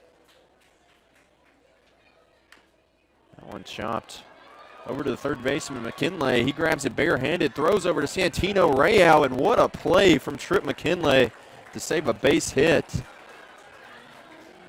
So, just like that, we'll head to the top of the 9th. Winter Garden Squeeze down to their final 3 outs. While the Lightning 3 outs away from their 4th championship in franchise history. They lead this one 7-2. We're headed to the top of the 7th. This winner take all, Game 3 of the Florida League Championship Series on Flow Sports.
He's tracking it in foul territory and makes the catch for out number 1. Yeah, and that's going to be the biggest out to get, more than likely. That first one's always the hardest one to get, it seems like. So 2-0 count. Here's the pitch.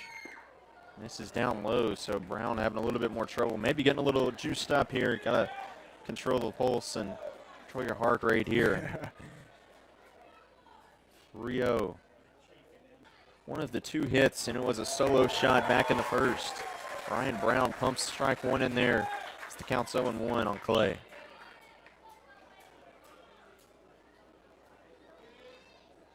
0-1 pitch. His shot. Piece of hitting from Clay there. Off the end of the bat, though. Not enough power to get in. Now Leesburg 1 out away. This place is going to erupt. So it's Ian Farrow stepping in right here. He's the last hope for the Winter Garden Squeeze. He's 0 for 1 on the night, has 2 walks. They pitched around him a lot to this point. First pitch to Farrow, called strike right down the middle. And it's an 0-1 count.